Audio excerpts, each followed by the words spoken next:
निशिकांत दुबे। धन्यवाद सभापति महोदय। क्या बोला भाई? आए थे हरिभजन को ओटन लगे कपास। पौधा पहाड़ निकली चुईया। शहीदों की चिताओं पर खड़ी कांग्रेस जिसने भारत को विभाजित किया, आज राहुल गांधी के बयान से मुझे लड़खड़ाती हुई नजर आई सभापति महोदय। ये संविधान की बात करती हुई नजर आई और मैं 1976 का ये पूरा डिबेट लेकर आया। ये संविधान कैसे कांग्रेस ने तार तार किया, इसका कोई जवाब नहीं। केवल संविधान की ऐसे किताब नहीं होता है कि शिकारी आएगा, जाल बिछाएगा, दाना डालेगा, उसमें कोई फंसना नहीं। उसी तरह से सभी जो है फंस गए चिड़िया। ये संविधान का किताब जो है राहुल गांधी और उनकी पार्टी के लिए केवल एक उसी प्रकार की कहावत है सभापति महोदय। आप ये समझें, ये 76 में स्वर्ण सिंह की कमेटी बनी 1975 में। उन्होंने सारे इंस्टीट्यूशन को खत्म कर दिया अध्यक्ष महोदय, जिसके लिए आज फिर से लगे हुए हैं। इस संविधान में 121 बार राष्ट्रपति का जिक्र है। इस संविधान में 121 बार राष्ट्रपति महोदय का जिक्र है। आपको आश्चर्य होगा कि एक संशोधन के माध्यम से राष्ट्रपति के सारे अधिकार को कांग्रेस ने खत्म कर दिया। राष्ट्रपति रबर स्टैंप हो गया। राष्ट्रपति जो कैबिनेट कह कर देगी उस पर मोहर मारना उसका अंतिम लक्ष्य हो गया। राष्ट्रपति का इंस्टीट्यूशन खत्म हो गया। इंदिरा गांधी ने इसी वोट चोरी करके जब रायबरेली का चुनाव जीता और जब फैसला हुआ कोर्ट का, तो ऐसा सिचुएशन इस व्यक्ति ने पैदा किया, इस पार्टी ने पैदा किया कि आपको आश्चर्य होगा कि 3 जज को बाईपास करके एक ऐसे चीफ जस्टिस को बना दिया जो 8.5 साल तक इसका मुख्य न्यायाधीश रहा। प्रेस की पूरी स्वतंत्रता खत्म हो गई। इंडियन एक्सप्रेस के एडिटर रामनाथ गोयनका से लेकर सारे लोग जो कुछ को कहते थे, और यह केवल इस संविधान संशोधन में हुआ। आज वो इंस्टीट्यूशन की बात करते थे, यूपीएससी जैसी संस्था, और ये पूरे सदन को जानने वाली बात है, यूपीएससी जैसी संस्था जो आईएएस और आईपीएस और ऑल इंडिया सर्विसेज को पैदा करती है। कांग्रेस का एक कार्यकर्ता बटुक सिंह 10 साल तक यूपीएससी का चेयरमैन रहा। ये यूपीएससी की हालत कर दी इन्होंने। ये चुनाव आयोग की बात करते हैं। इस देश का पहला चुनाव कमिश्नर सुकुमार सेन, जब वो रिटायर होते हैं तो उसको सूडान का ये राज्यपाल बना देते हैं।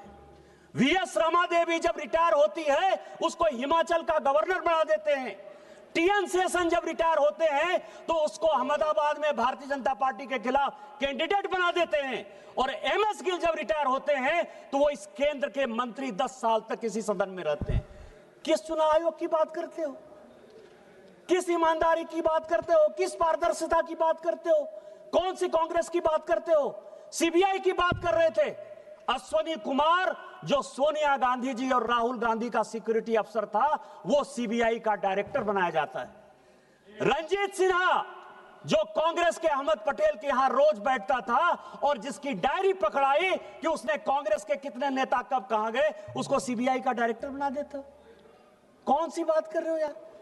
सीबीआई का यही हाल, आईबी का यही हाल। एमके नारायण को जो है ढोते रहे, कभी गवर्नर बना दिए, केवल कभी नेशनल सिक्योरिटी एडवाइजर बना दिए। किस तरह की बात करते हो? हाँ, हम आरएसएस के हैं, हम आरएसएस के हैं। मुझे गर्व है कि हम आरएसएस के हैं, और आरएसएस के इसीलिए हैं कि ऋण है शरीरों में, ऋण है शहीदों का, मगर कैसे चुकाएंगे? ऋण है शहीदों का मगर कैसे चुकाएंगे? लहू की जब तक बूंद है तब तक तिरंगा लहराएंगे। यही आरएसएस का मापदंड है और यही हमारा विषय है। अध्यक्ष महोदय, वोट चोरी और एसआईआर, ये पूरा डॉक्यूमेंट जो है राहुल गांधी के लिए ही लेके आया। ये 1980 का अध्यक्ष महोदय, ये 1980 का कांग्रेस का ये क्या करना चाहते हैं, ये देश को जानने वाला विषय है सर। और मैं सबसे पहले ये बताऊंगा, ये 1980 का जवाब है पी शिवशंकर का, कांग्रेस के मंत्री थे। इंद्रजीत गुप्ता जो है, उन्होंने प्रश्न पूछा और ये कॉन्स्टिट्यूएंसी वाइज बिहार का ही चुनाव, चूंकि अभी डॉक्टर संजय जायसवाल बोल रहे थे, बिहार के काफी लोग बोले कि एसआईआर के बाद हम बड़े बहुमत से जीत कर आए हैं। आपको आश्चर्य होगा सर कि 324 की विधानसभा थी, 324 की, पूरे लिस्ट के साथ है, मैंने नहीं दिया, वो पी शिवशंकर ने इस फ्लोर पर दिया है। 81 विधानसभा में दोबारा पोल करना पड़ा, काउंटर मांड हुआ था। और इस 81 विधानसभा में यदि आप कहेंगे तो उसका नाम पढ़ दूंगा सर। विश्रामपुर में 50 जगह जो है बैलेट बॉक्स छीन लिए गए रास्ते में आते हुए। पांकी में बूथ नंबर 28 पर जो है सारे छीन लिए गए। रफीगंज में, नोखा में, भभुआ में, दिनारा में, कारातरी में, मसरख में, बख्तियारपुर में, बाढ़ में 81 जगह पर चुनाव काउंटर मांड हुआ था सर। इसी बैलेट पेपर के कारण schedule caste, schedule tribe, OBC को वोट नहीं देने दिया जा रहा था सर। आज क्या फिर से वही वापस आना चाहते हैं?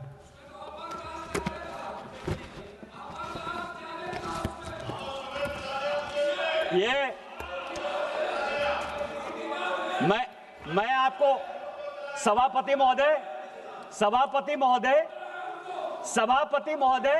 ये सभी लोगों ने कांग्रेस से लेकर डीएमके से लेकर टीएमसी तक वाईएसआरसीपी ने जो है ईवीएम की बात की। ये ईवीएम की पूरी हिस्ट्री लेकर आओ सर, पूरी हिस्ट्री है। हिस्ट्री किसने, ये ईवीएम कौन लेकर आया? ये ईवीएम कांग्रेस लेकर आई सर। पहली बार ईवीएम, आपकी जानकारी के लिए, 1987 में पायलट प्रोजेक्ट के नाते राजीव गांधी जी लेकर आए। ये ईवीएम की पूरी हिस्ट्री है। और 91 में जब नरसिम्हा राव की सरकार आई तो उन्होंने तय किया कि ईवीएम आएगा। और ईवीएम आएगा, ऐसे नहीं आएगा सर, ये सारी रिपोर्ट है सर।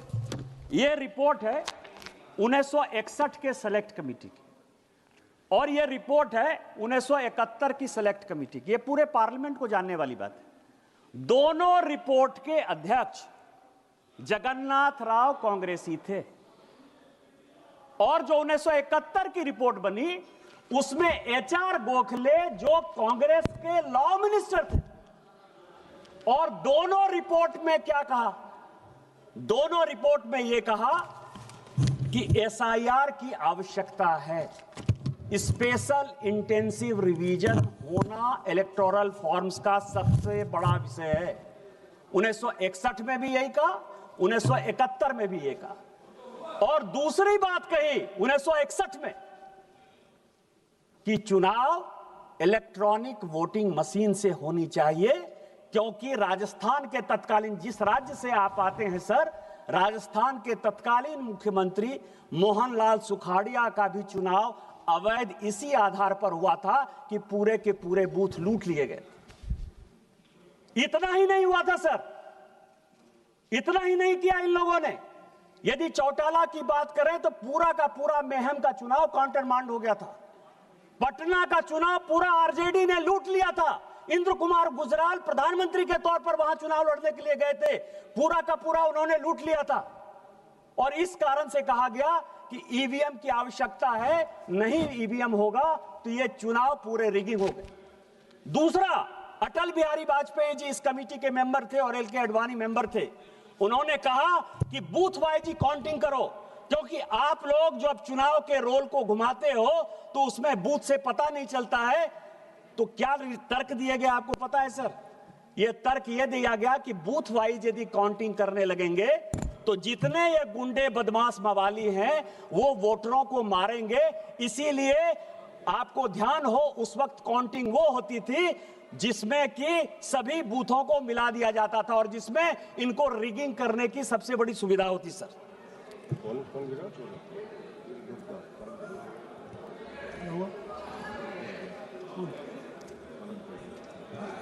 ही रहे हैं, ठीक है ना। पेट बुढ़िया, चलो बोलिए बोलिए। अध्यक्ष महोदय, बड़ा ये लोग, मैं आपको बताऊं कि इतिहास के पन्नों को तोड़ना मरोड़ना यदि कोई सीखे तो उसको कांग्रेस से सीख जरूर लेनी चाहिए सर। चलो बाहर ले लेना, बाहर पैर मुड़ा, कोई दिक्कत। यदि किसी को इतिहास के पन्नों को तोड़ना और मरोड़ना है तो उसको कांग्रेस से सीख लेनी चाहिए। आज कांग्रेस के वक्ता ने बड़ा भाषण देते हुए कहा कि राजीव गांधी जी ने 1988 में इस देश का इलेक्टोरल रिफॉर्म्स का सबसे बड़ा संशोधन किया। और क्या संशोधन किया? 21 साल जो उम्र थी उस उम्र को 18 साल कर दिया। सर, यदि कांग्रेसियों में हिम्मत है तो ये 1972 के ज्वाइंट कमेटी की रिपोर्ट है। 1972 के ज्वाइंट कमेटी की रिपोर्ट है जिसने कि ये रिकमेंड किया कि 21 साल के बदले 18 साल होना चाहिए, और उसको करने में अटल बिहारी वाजपेयी और लाल कृष्ण आडवाणी का नोट ऑफ डिसेंट, मैं इसको प्लेस कर दूंगा सर। ये हमने किया। आपने 16 साल, चूंकि हमको मौका नहीं मिला शासन में आने का, और 2 साल जो हम मौके में थे 77 से लेकर 80 तक, इतनी लड़ाई हो गई कि हम इंप्लीमेंट नहीं कर पाए। आप उसको 16 साल बाद इंप्लीमेंट कर पाए। आज उसके लिए आप कहते हो कि हमने ले लिया, हमने ले लिया, हमने ले लिया, हमने काम कर लिया। आज एसआईआर की जो बात हो रही है और जो महाराष्ट्र और इसकी बात हो रही है, सर आपको मैं बताऊं कि मैं बिहार का और महाराष्ट्र का रिजल्ट लेकर आया हूं सर। एसआईआर कहां हुआ, वोट कहां बढ़े कहां घटे, और किस पार्टी को कौन सी सीटें मिली।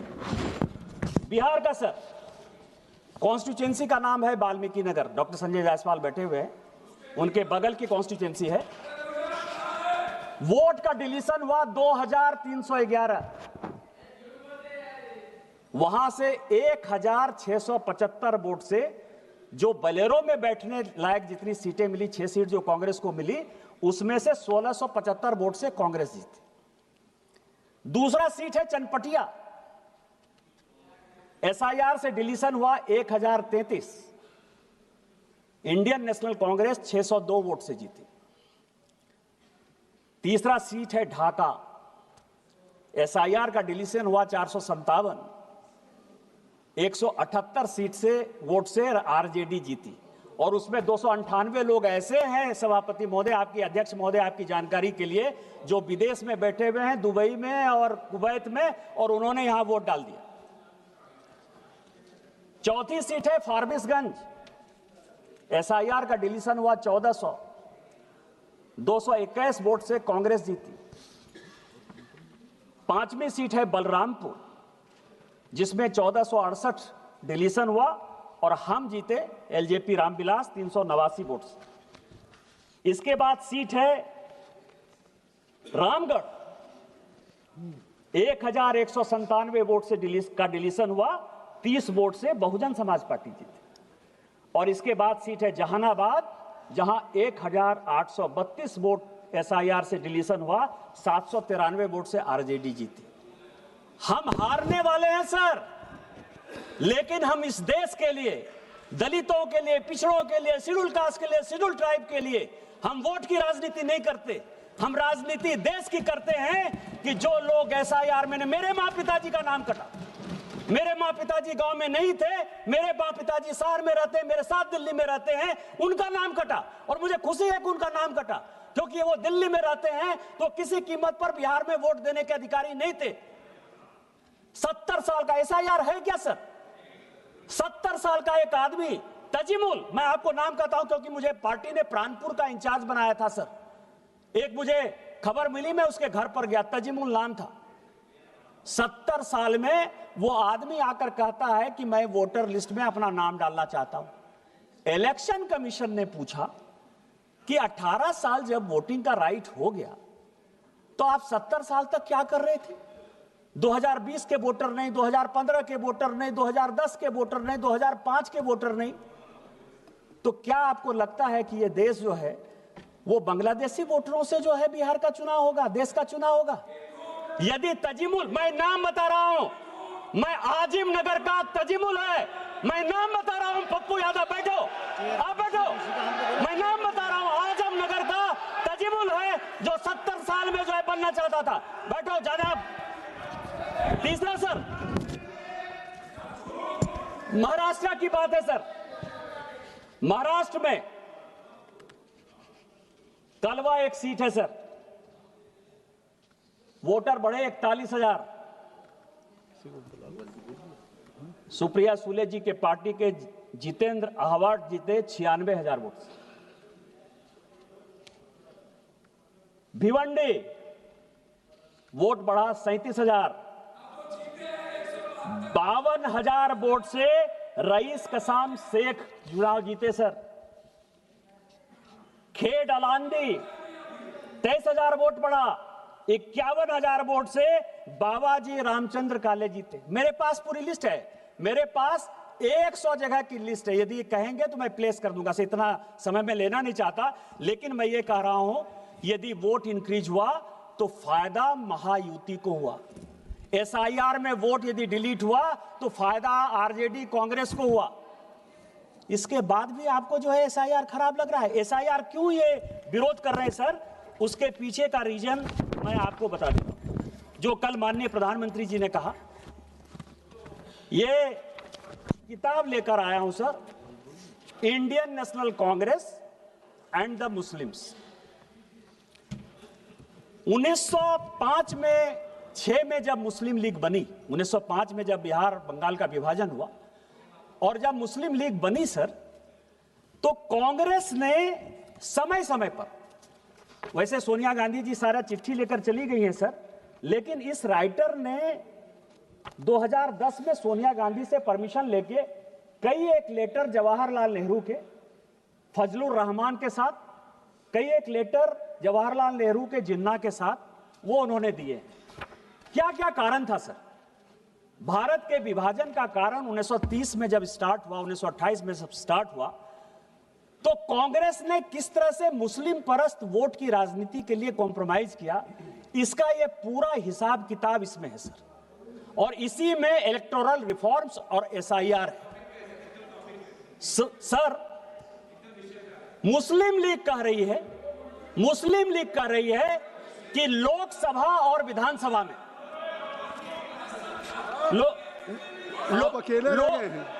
लोकसभा, पप्पू यादव जी आप बैठे बैठे मत बोलिए, जब आपका नंबर आएगा स्पीकर सर, कि लोकसभा और विधानसभा की अलग सीट हमको दो, नहीं तो हम जो है भारत का विभाजन कर देंगे। गोलमेज सम्मेलन में फैसला नहीं हुआ, 37 का चुनाव आ गया और 37 के चुनाव में एक दूसरे के साथ कैसे फ्रेंडली फाइट होना है मैं आपको बताऊं। मैं किताब रख दूंगा सर कि जिन्ना ने यदि कांग्रेस के खिलाफ बयान दिया तो नेहरू जी उसको चिट्ठी लिखते हैं कि तुम जो है मेरे खिलाफ क्यों बयान दे रहे हो, और यदि नेहरू जी ने जिन्ना के खिलाफ बयान दे दिया तो नेहरू जी तो Jinnah nothing will go on record except Nishikant Dubey ji what he saying, nothing will go on record. आप ये समझे सर कि इसी तरह का सिचुएशन जो 1906 से लेकर 1947 तक भारत के विभाजन की रूपरेखा जिस तरह से रखी गई, उसी तरह इलेक्शन कमीशन के खिलाफ जाकर, एसआईआर के खिलाफ जाकर पूरी की पूरी कांग्रेस पार्टी उसी तह पर जाना चाहती है। मैं ये है सर, आप एसआईआर के तह तक आइए। अभी बंगाल का चुनाव हो रहा है सर, और बंगाल के चुनाव में मैं कुछ चीजें जनता के जानकारी के लिए आपके माध्यम से, सदन के माध्यम से डालना चाहता हूं सर, कि 2011 में टोटल पॉपुलेशन बंगाल का 9 करोड़ 13 लाख पॉपुलेशन की वोटर टोटल पॉपुलेशन, और उसमें 6 करोड़ 44 लाख हिंदू हैं और लगभग 3 करोड़ मुस्लिम हैं और लगभग 6.5 लाख क्रिश्चियन। अब आप समझें कि कुछ ऐसे जिले हैं सर,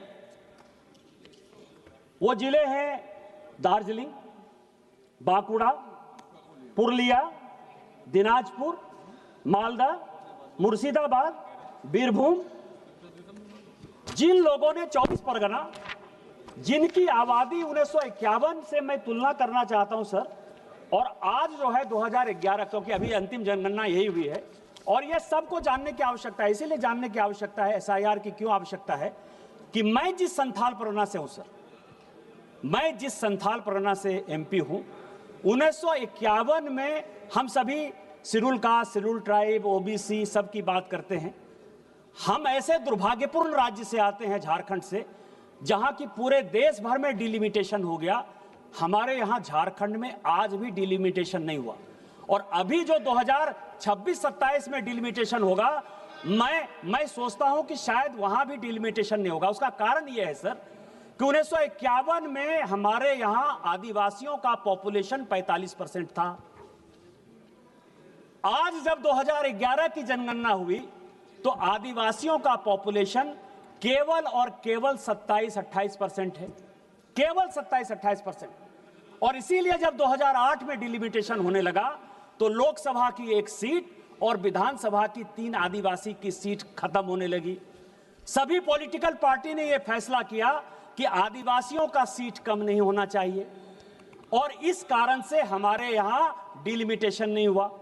आज जब जनगणना होगी सर, तो हमारे यहां मुश्किल से 20 से 22% आदिवासी होंगे। जिस मुसलमान की आबादी 9% थी, आज उस मुसलमान की आबादी 2011 में 24% है। पूरे देश भर में मुसलमान 4% बढ़े हैं, पूरे देश भर में मुसलमान 4% बढ़े हैं। हमारे यहां रोजगार का है, इसके बावजूद भी 15% मुसलमान कौन है? वो सभी बांग्लादेशी घुसपैठिए हैं, जिसके आधार पर कांग्रेस, जेएमएम, टीएमसी चुनाव जीतती है, और इसी कारण से वो एसआईआर का विरोध करती है। आप इसको देखिए सर, चुनाव का मैं आपको बताऊं, 24 परगना में 1941 में मुस्लिम वोट जो है वो 32% था। जब भारत स्वतंत्र हुआ और जब बांग्लादेश बन गया तो 24 परगना में मुस्लिम का आबादी 1951 में केवल 23% था, और आज 2011 की जनगणना के हिसाब से ये फिर से 33% है, फिर से 33% है।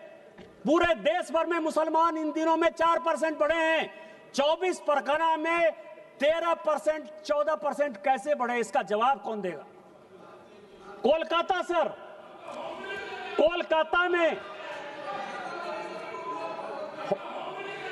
ये 2011 की बात कर रहे हैं हम। I am not talking about 2025।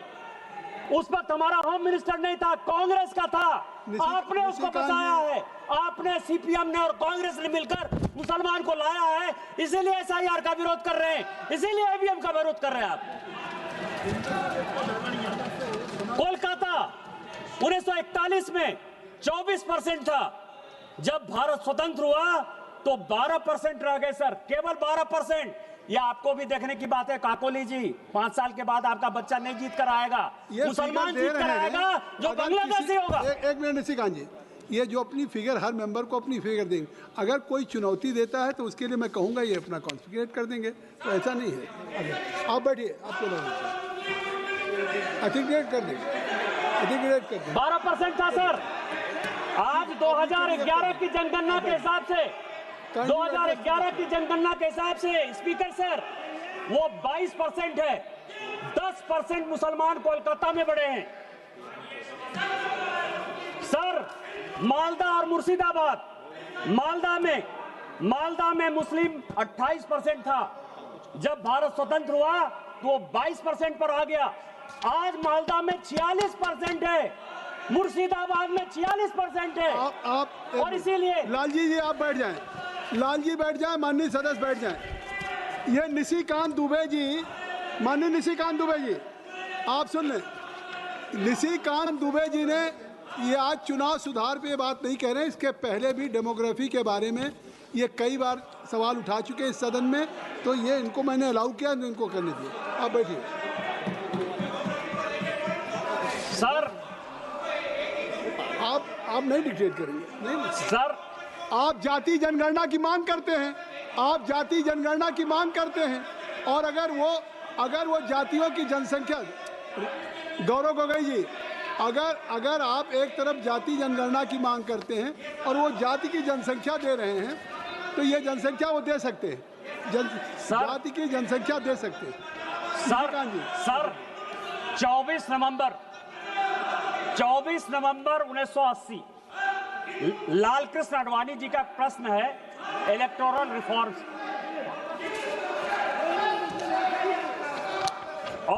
और वो कह रहे हैं सर, अभी राहुल गांधी जी बड़ा लंबा बोल कर गए कि प्रधानमंत्री जी मेंबर हैं, अमित शाह जी मेंबर हैं, मैं अकेले मेंबर हूं, मेरी बात नहीं सुनी जाती है।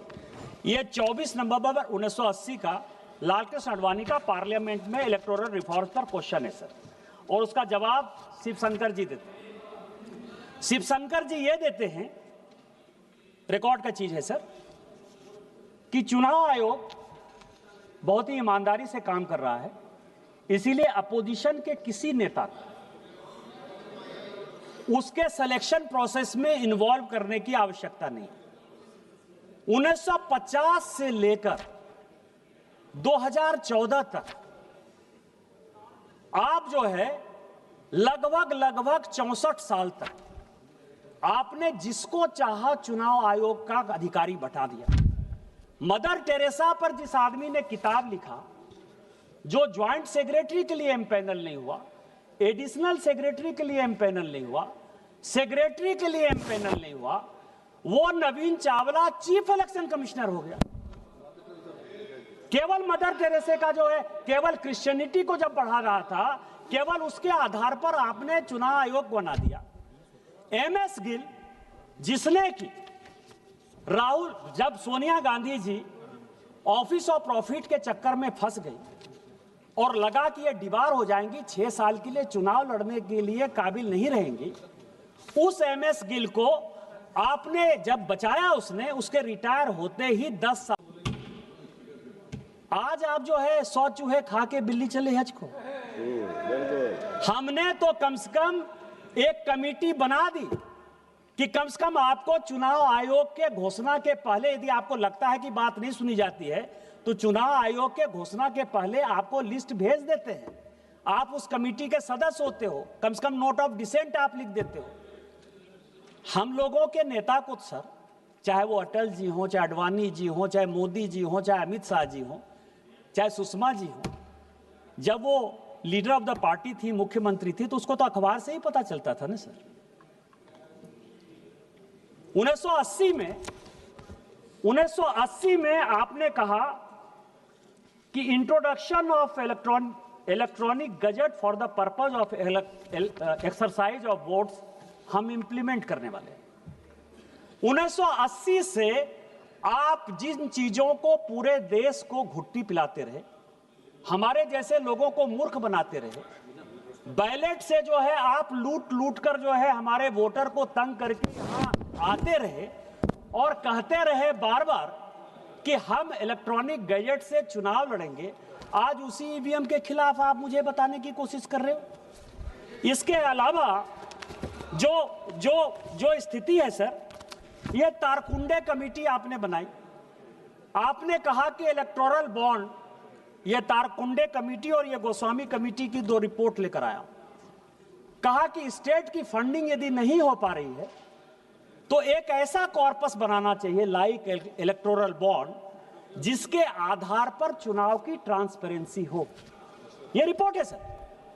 और दिनेश गोस्वामी साहब, आपको पता है कि केंद्र में मंत्री थे, जिस रिपोर्ट का जिक्र किया मैंने सर, पहली बार ऐसा हुआ ज्वाइंट पार्लियामेंट्री कमेटी में कि एक मेंबर ऑफ पार्लियामेंट के अंडर में कानून मंत्री HR गोखले उस ज्वाइंट कमेटी का मेंबर था सर। आपने उन सभी जगह जो है कमिट किया कि हम इलेक्टोरल बॉन्ड्स बनाएंगे। आज इलेक्टोरल बॉन्ड्स यदि आया, बीजेपी के पास आया तो कांग्रेस के पास भी आया, डीएमके के पास भी आया। डीएमके के तो पूरे जो किंग है सर, किंग मार्टिन, जो एकदम पूरा प्ले के गेम के किंग है, उन्होंने ही पूरा का पूरा पैसा दिया, टीएमसी को पैसा दिया।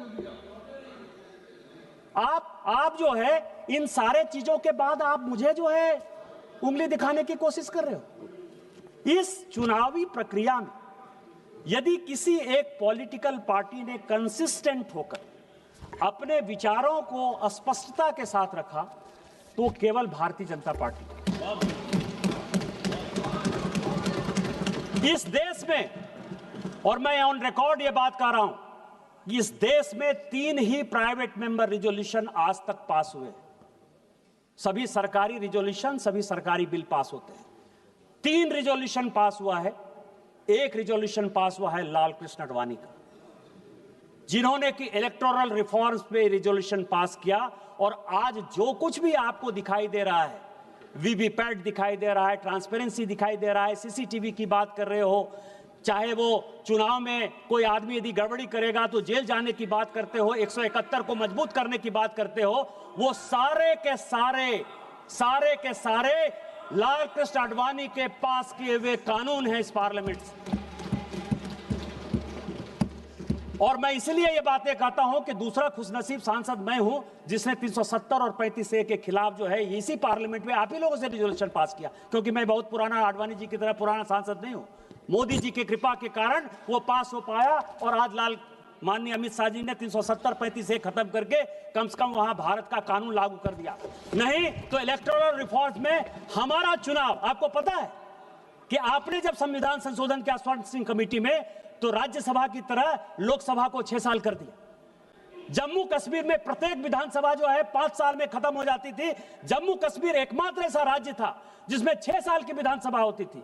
370 और 35A खत्म करके हमने शेड्यूल कास्ट को भी सीट आरक्षित किया, शेड्यूल ट्राइब को सीट आरक्षित किया और 5 साल की विधानसभा की हमने इंटीग्रेट किया। हमने इलेक्टोरल रिफॉर्म्स किया, आपने नहीं किया। उसी तरह से आज सुप्रीम कोर्ट का जो भी जजमेंट आ रहा हो, लेकिन क्या आपको लगता है कि चुनाव में जिस तरह से पैसे की बाढ़ आ रही, क्या आज सारे पॉलिटिकल पार्टी को सोचने की आवश्यकता नहीं थी? खोदा पहाड़ निकली चूहिया वाली हालत हो गई। मैं तो राहुल गांधी जी से बहुत कुछ सुनना चाहता था, समझना चाहता था, जानना चाहता था। आज मैं कसम खा के आया था कि आज मैं केवल नेहरू जी की बड़ाई करूंगा, राजीव गांधी जी की बड़ाई करूंगा, इंदिरा जी की बड़ाई करूंगा, क्योंकि ये सारे कमेटी नेहरू जी ने बनाए थे, इंदिरा जी ने बनाई थी या राजीव गांधी जी ने बनाया था। लेकिन मुझे लगा आप परिवारवाद के बहुत खिलाफ। इलेक्टोरल रिफॉर्म्स में आप ही ने पास किया 1972 का। आपको पता है क्या पास किया? कि राष्ट्रीय अध्यक्ष का चुनाव, प्रदेश अध्यक्ष का चुनाव पूरे ट्रांसपेरेंट तरीके से हो। आप ही ने, आपने कहा है, हमारे यहां 6 साल का, आप तो उस पार्टी में 20 साल रहे हो कीर्ति आजाद साहब, हमारे यहां अध्यक्ष को 2 टर्म मिलता है और 1 टर्म अध्यक्ष का 3 साल के लिए होता है। इसीलिए नड्डा जी 2020 में बने हैं, उनका टर्म 2026 तक है। आप अपने यहां देखिए कि ममता बनर्जी जी जब से अध्यक्ष बनी है, कोई दूसरा अध्यक्ष नहीं बना है। आप डीएमके में देखिए कि करुणानिधि जी के परिवार के बाद कोई अध्यक्ष नहीं बना है। उसके लिए शरद पवार एक्सेप्शन हो सकते हैं कि उनके पार्टी में अध्यक्ष जो है उनके परिवार के लोग नहीं है, मैं उनको मान सकता हूं। लेकिन आप ये देख लीजिए, आप कांग्रेस का देख लीजिए, गांधी परिवार को छोड़कर कोई दूसरा बनता नहीं, और जो बनता है उसकी स्थिति सीताराम केसरी टाइप हो जाती है, उसके धोती खोल लिए जाते हैं। किस ओबीसी की बात करते हो, किस रिफॉर्म्स की बात करते हो, किस कमेटी की बात करते हो? आपकी जो कमेटी है उसी कमेटी के ये हालात हैं, उसी कमेटी के। मैंने क्या कर दिया?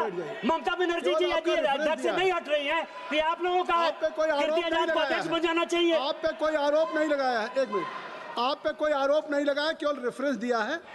आपको अवसर तब मैं देता जब आप पे कोई आरोप लगता, तो आपको अवसर लेने का अधिकार है। सभापति महोदय, केवल रेफरेंस दिया। सभापति महोदय, ये जो कांग्रेस है, ये कांग्रेस जिन्ना से लेकर सलमान रश्दी तक, जिन्ना से लेकर सलमान रश्दी तक वोट बैंक के अपीजमेंट में फंसी हुई है। ये फजलुल हक से लेकर साहबानों तक और राजा महमूदाबाद से लेकर बाबरी मस्जिद तक केवल मुस्लिम परस्त राजनीति बनाई हुई है।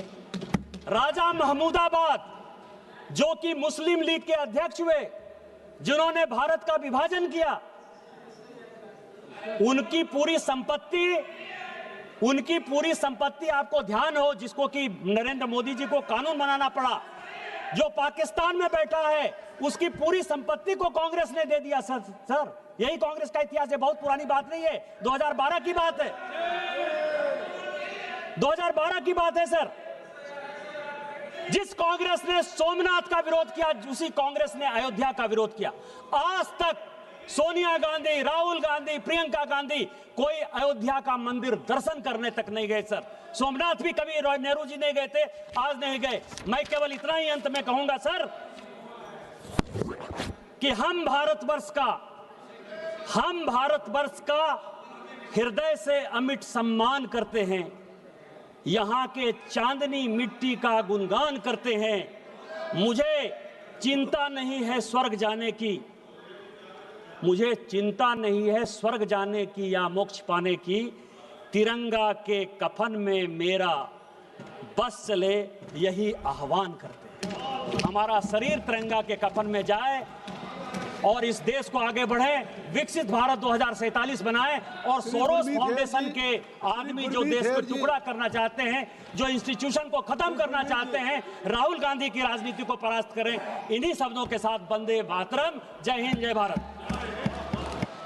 श्री गुरमीत हेर जी।